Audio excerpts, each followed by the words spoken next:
હવે આપણે આગળ વધીએ. આપણે હવે પાઠ્યપુસ્તકમાં આપેલ એક્ટિવિટી 6 ને ધ્યાનપૂર્વક જોઈએ. એક્ટિવિટી 6 માં તમારે તમારા મિત્રો સાથે સવાલ જવાબ કરી અને અહીં આપેલ કોઠાની વિગતો ભરવાની છે અને તે જ વિગતો પરથી તમારે વાક્યો બનાવીને તેની વિગતો અંગ્રેજીમાં તમારા વર્ગ સમક્ષ રજૂ કરવાની છે. તો ચાલો મિત્રો, આપણે જોઈએ એક્ટિવિટી 6. એક્ટિવિટી 6 જૂથમાં કામ કરો. તમારા મિત્રો સાથે સવાલ જવાબ કરી નીચે આપેલા કોઠામાં વિગતો ભરો. તમારી વિગતો વર્ગ સમક્ષ રજૂ કરો. ચાલો, હવે આપણે માધવ નામના વિદ્યાર્થીએ તેના 2 મિત્રો પલ્લવ અને નીલમને તેઓ ગઈકાલે કોઠામાં દર્શાવેલા સમયે ક્યાં હતા તે વિશેની પ્રશ્નોત્તરી કરીને કોઠામાં જે વિગતો ભરી છે તેને ધ્યાનપૂર્વક સમજીએ. હવે અહીં જુઓ, માધવે ફ્રેન્ડ્સ નેમના ખાનામાં પલ્લવ લખ્યું છે. Example: Madhav asks, "Where were you at 7 in the morning yesterday?" Pallav says, "I was in the dairy." અહીં માધવ કોઠામાં પલ્લવના નામની સામે at 7 in the morning માં લખશે in the dairy. ચાલો, હવે આપણે માધવે પલ્લવ સાથે આગળ સવાલ જવાબ કરી અને કોઠાની વિગતો કેવી રીતે ભરી તે ધ્યાનપૂર્વક જોઈને સમજીએ. Madhav asks, "Where were you at 9 in the morning yesterday?" Pallav says, "I was in my room." Madhav asks, "Where were you at 3:30 in the afternoon yesterday?" Pallav says, "I was at Naren's house." Madhav asks, "Where were you at 5 in the evening yesterday?" Pallav says, "I was on the playground." Madhav asks, "Where were you at 7 in the evening yesterday?" Pallav says, "I was at home." ચાલો, હવે આપણે માધવે નીલમ સાથે સવાલ જવાબ કરી અને કોઠામાંની વિગતો કેવી રીતે ભરી તે ધ્યાનપૂર્વક જોઈને સમજીએ. Madhav asks, "Where were you at 7 in the morning yesterday?" Neelam says, "I was at the temple." Madhav asks, "Where were you at 9 in the morning yesterday?" Neelam says, "I was in the class."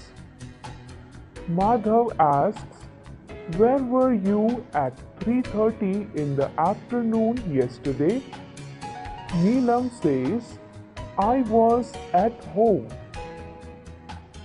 Madhav asks, "Where were you at 5 in the evening yesterday?" Neelam says, "I was in the garden."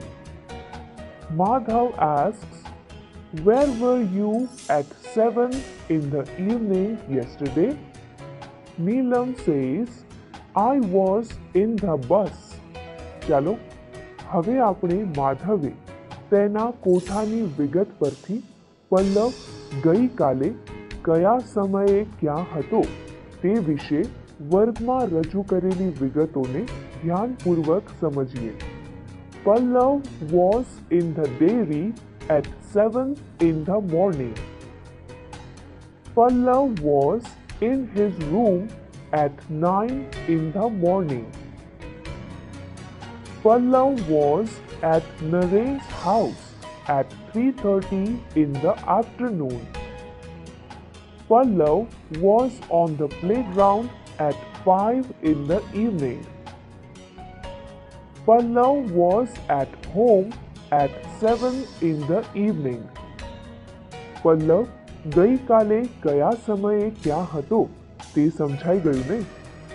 હવે આપણે માધવે તેના કોઠાની વિગત પરથી નીલમ ગઈકાલે કયા સમયે ક્યાં હતી તે વિશે વર્ગમાં રજૂ કરેલી વિગતને ધ્યાનપૂર્વક સમજીએ.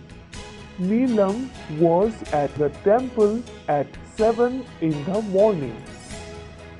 Neelam was in the class at 9 in the morning.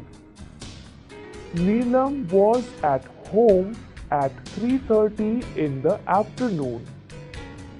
Neelam was in the garden at 5 in the evening. Neelam was in the bus at 7 in the evening.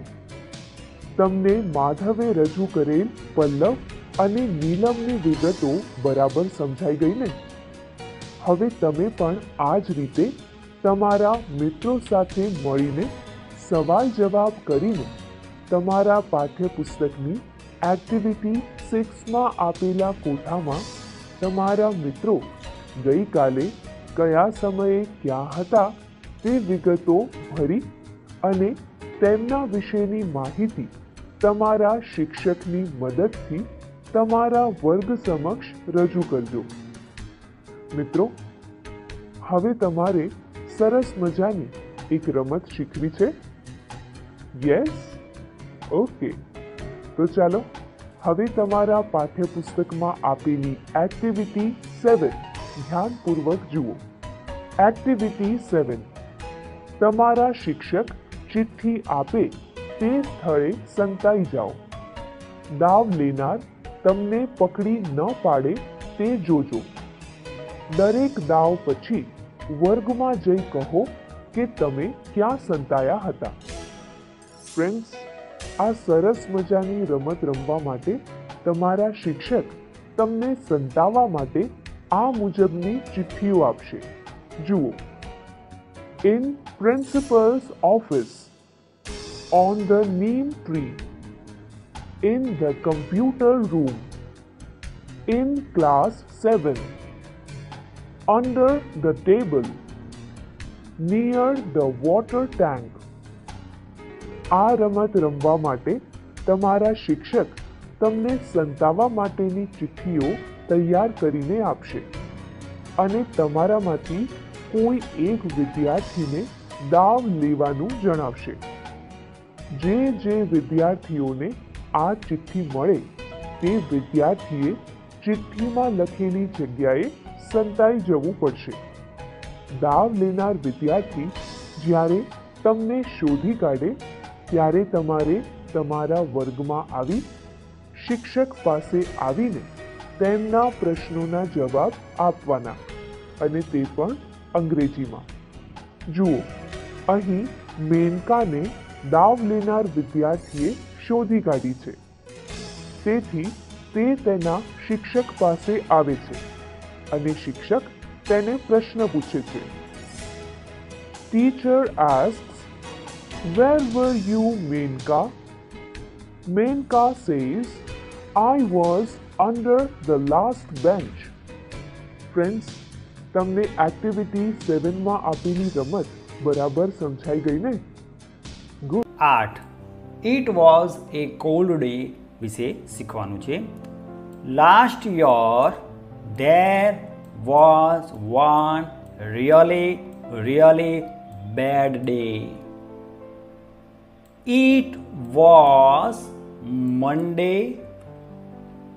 Usually there are about 25 students in my class, but that day there were only 5 students. It was really cold. વિદ્યાર્થી મિત્રો, last year એટલે કે ગયા વર્ષે there was one really bad day. તે દિવસ ખરેખર ખરાબ દિવસ હતો. કેવો દિવસ હતો? ખરાબ. વિદ્યાર્થી મિત્રો ધ્યાન આપજો, લાસ્ટ યર એટલે કે ગયા વર્ષે. વન એટલે એક દિવસ હતો જે કેવો હતો? ખરાબ હતો. રિયલી એટલે કે ખરેખર.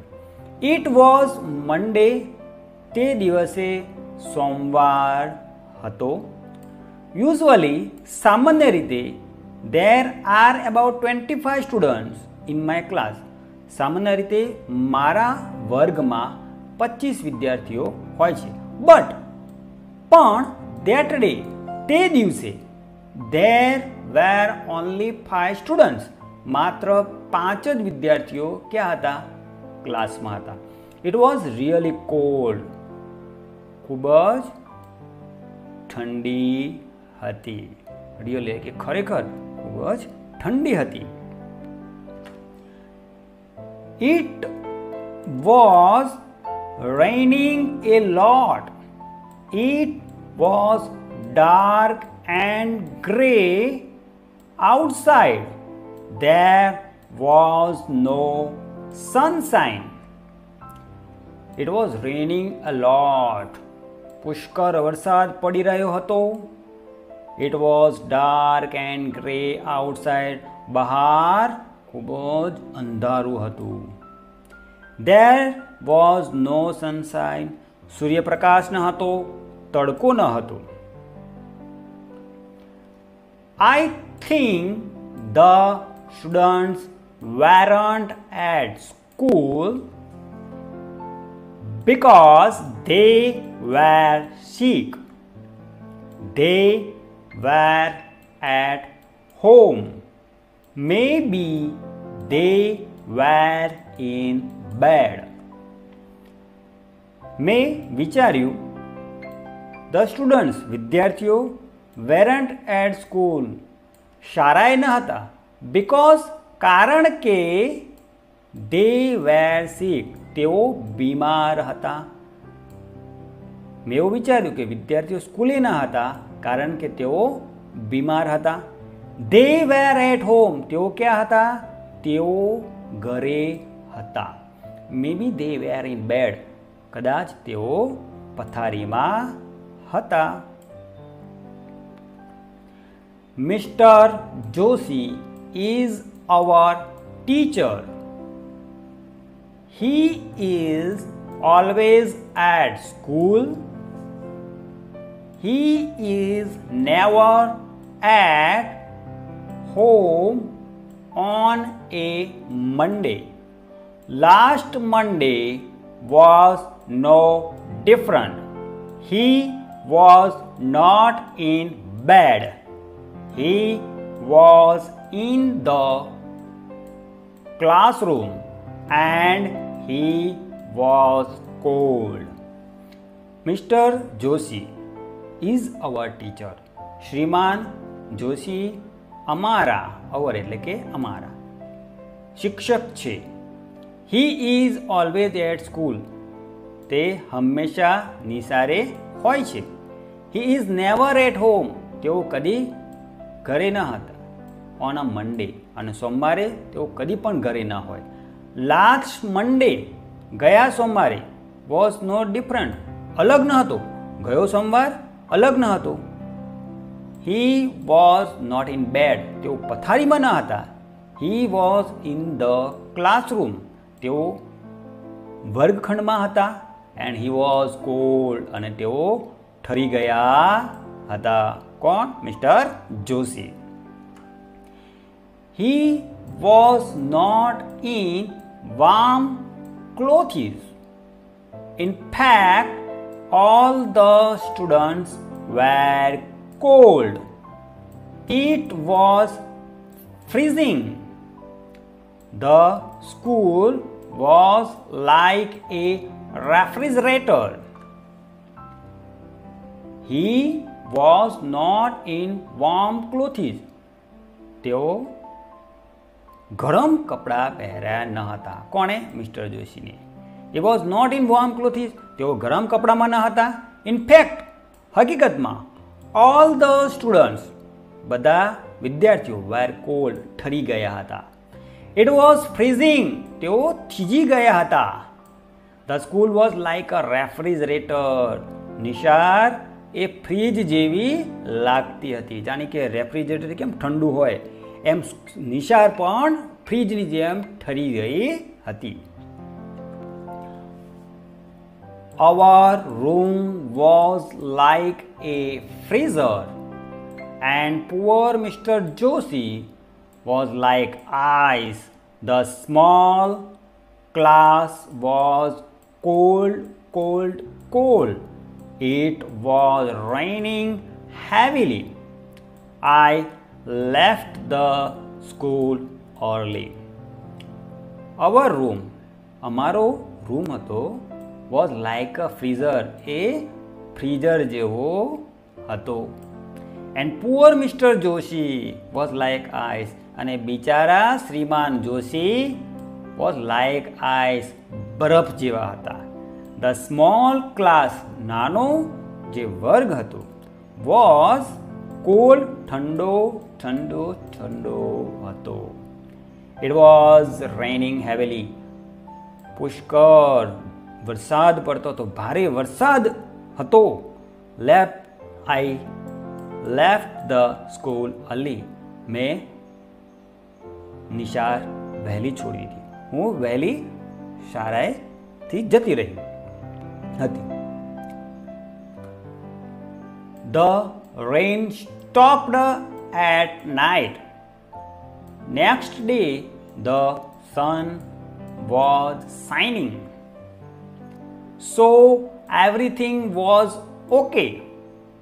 There were 25 students, not only 5. But where was Mr. Joshi? He wasn't there. He was at home, sick in bed. The rain stopped at night.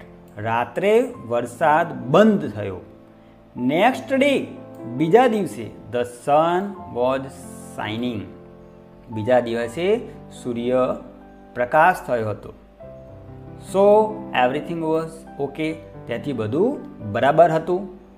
There were 25 students, 25 વિદ્યાર્થીઓ હતા. નોટ ઓનલી 5, 5 વિદ્યાર્થીઓ ન હતા, પણ કેટલા હતા? 25 વિદ્યાર્થીઓ હતા. But where was mister Joshi? પણ આ મિસ્ટર જોશી ક્યાં હતા? શ્રીમાન જોશી ક્યાં હતા? હી વોઝન્ટ ધેર, તેઓ ત્યાં ન હતા, વર્ગમાં ન હતા. હી વોઝ એટ હોમ, તેઓ ઘરે હતા. સિક ઇન બેડ, અને પથારીમાં માંદા પડ્યા હતા, બીમાર હતા પથારીમાં. કોણ? શ્રીમાન જોશી. ઓકે વિદ્યાર્થી મિત્રો, આ હતું activity 8. It was a cold day. બરાબર. હવે આપણે જે it was a cold day unit activity 8 વાંચી, એના આધારે આપણે અહીંયા ખાલી જગ્યા પૂરવાની છે. ઘટનાને આધારે ખાલી જગ્યા પૂરો. બરાબર વિદ્યાર્થી મિત્રો, આપણે જે સમજ્યા એના આધારે આપણે ખાલી જગ્યા પૂરીશું. તમને સારી એવું સમજણ પડી હશે તો તમે ચોક્કસ આ ખાલી જગ્યા પૂરી શકશો. The weather was ખાલી જગ્યા and rainy. હવામાન વરસાદી અને કેવું હતું? કોલ્ડ, ઠંડુ હતું. ઓકે વિદ્યાર્થી મિત્રો. It was dark and, તે અંધારું અને કેવું હતું? ગ્રે આઉટસાઇડ, બહાર ભૂરો હતું. Many students were not at the school. ઘણા વિદ્યાર્થીઓ શાળાએ ન હતા. There was no ખાલી જગ્યા શું? sunshine, તડકો ન હતો, સૂર્યપ્રકાશ ન હતો. Lots of students ખાલી જગ્યા sick at home. Were sick at home, ઘરે બીમાર હતા. Mr. Joshi was at home, sick in bed, તેઓ ઘરે હતા અને પથારીમાં બીમાર હતા. The ખાલી જગ્યા was like a freezer. The room was like a freezer. The school was like refrigerator, અને નિશાળ ફ્રીજ જેવી હતી. The ખાલી જગ્યા stopped at night. The rain stopped at night. Mr. Joshi was ખાલી જગ્યા next day. Mr. Joshi was at home next day. આ રીતે આપણે ખાલી જગ્યા પૂરવાની હતી. હવે વિદ્યાર્થી મિત્રો નીચેના વિધાનો સામે ટ્રુ અથવા ફોલ્સ લખો. આપણે જે એક્ટિવિટી હાલ સમજ્યા ગુજરાતી કરીને અંગ્રેજી વાંચીને એના આધારે આપણે ટ્રુ અને ફોલ્સ લખવાનું છે. પેલા વાક્ય વાંચીએ. There were 5 students in the class that Monday. That Monday. તે સોમવારે વર્ગમાં 5 વિદ્યાર્થીઓ હતા. તો ટ્રુ અને ફોલ્સ આવશે. સરસ વિદ્યાર્થી મિત્રો, શું આવશે? True. It was warm on Monday. સોમવારે હુંફારો હતો. ફોલ્સ. સરસ. ખોટું હતો નહીં એટલે false. Mister Joshi was present that Monday. તે સોમવારે મિસ્ટર જોશી યાની કે શ્રીમાન જોશી હાજર હતા. ટ્રુ. સાચું, હાજર હતા. Mister Joshi was at school the next day. શ્રીમાન જોશી બીજા દિવસે નિશાળે હતા. ફોલ્સ. આપણને ખબર છે બીજા દિવસે તો એ બીમાર હતા એટલે કે હતા ઘરે, એટલે આ વાક્ય ખોટું છે એટલે false. Mister Joshi and students. શ્રીમાન જોશી અને વિદ્યાર્થીઓ felt cold the next day. બીજા દિવસે વિદ્યાર્થીઓ અને શ્રીમાન જોશી બીમાર પડ્યા હતા. ફોલ્સ. ખોટું. કેમ? કારણ કે માત્ર મિસ્ટર જોશી બીમાર પડ્યા હતા, સ્ટુડન્ટ બીમાર નહોતા પડ્યા. તો આ રીતે વિદ્યાર્થી મિત્રો આપણે ટ્રુ અને ફોલ્સ લખવાનું છે. વિદ્યાર્થી મિત્રો આપણે જે it was a cold day વાંચીને સમજાય એમાંથી જે અઘરા શબ્દો આપતા હતા મેં અહીંયા અલગ પાડ્યા છે. તે તમારી નોટબુકમાં નોટ કરી લેજો અને તૈયાર કરજો, જેથી કરી તમે જ્યારે વાંચો જો તમને તકલીફ પડે તો તમે આ સ્પેલિંગ તૈયાર કરેલા હશે તો તમે ફટાફટ એને સમજી શકશો. Sunshine, sick, different, refrigerator, outside, warm clothes, to leave, usually, classroom, freezer, everything, poor. Poor. Okay વિદ્યાર્થી મિત્રો, તમે વિડીયોને પોઝ કરીને આ બધા જ સ્પેલિંગ તમારા નોટબુકમાં લખીને તૈયાર કરજો. ઓકે વિદ્યાર્થી મિત્રો. Activity number 9. અર્ચના નામની છોકરી દરરોજ ડાયરી લખે છે, પરંતુ કેટલાક દિવસોની ડાયરી લખવાનું ચૂકી ગઈ છે. તે પોતાની મમ્મીને પૂછીને લખે છે. અર્ચના અને તેમની મમ્મીના સંવાદ નીચે આપેલા છે. Mummy, please tell me, where were we the last Sunday? We were on the farm. Oh yes. What was the name of that big tree? Big tree? One near the well. Yes, that was an amla tree. Okay. Where was I on Friday afternoon? On Friday? What was the date? It was the 11th of this month. We were in the Doodh Sagar dairy. And Mummy, on the 12th? You and your friends were at the library? Oh yes, I remember now. I was there with my friends. And on the 10th of this month? On the 10th of this month, you were at the doctor's clinic. Yes, but I will not write that. Why not, beta? No, it was a bad experience. But it was a real experience. So please write it. તો ચાલો આપણે હવે આ સંવાદને આધારે પાઠ્યપુસ્તકમાં આપેલ activity 9 માં આપેલા કોઠામાં અર્ચનાની વિગતોની નોંધ કરીએ. Are you all ready? Let's start. Activity 9. ઉપરના સંવાદને આધારે નીચેના કોઠામાં અર્ચનાની વિગતો નોંધો. Time, place, people. Time, last Sunday. People, Archana, mother, father. તેઓ લાસ્ટ સન્ડે કયા સ્થળે ગયા હતા?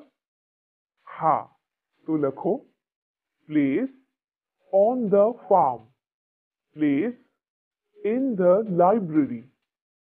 People Archana, Salim, Tina. અર્ચના તેના મિત્રો સાથે લાઇબ્રેરીમાં ક્યારે ગઈ હતી? યસ, તો લખો time on 12th of this month. Time on 10th of this month. આ મહિનાની 10 તારીખે અર્ચના ક્યાં ગઈ હતી? હા, અહીં લખો place at the doctor's clinic. હવે કહો તો દવાખાને કોણ કોણ ગયું હતું? હા, તો અહીં લખો people, Archana, mother, father. Place in the Dudhsagar dairy. Dudhsagar ડેરીમાં અર્ચના ક્યારે ગઈ હતી? યસ, અહીં લખો time on 11th of this month. Dudhsagar ડેરીમાં કોણ કોણ ગયું હતું? યસ, અહીં લખો people, અર્ચના, mother, father. ફ્રેન્ડ્સ, તમે તમારા પાઠ્યપુસ્તકની એક્ટિવિટી 9માં આપેલા કોઠામાં અર્ચનાની વિગતો નોંધી લીધી ને? યસ, ખૂબ સરસ. ચાલો હવે આ વાક્યો બોલો. Archana was on the farm last Sunday. ચાલો હવે તમારા પાઠ્યપુસ્તકમાં એક્ટિવિટી 9ના કોઠામાં તમે નોંધેલી અર્ચનાની વિગતો જોઈ અને આ મુજબ વાક્યો બોલો. Archana was in the library on 12th of this month. Archana was at the doctor's clinic on 10th of this month. Archana was at the Dudhsagar dairy on 11th of this month. અરે વાહ મિત્રો, તમને તો ફટાફટ અંગ્રેજીમાં વાક્યો બનાવીને બોલતા પણ આવડી ગયા.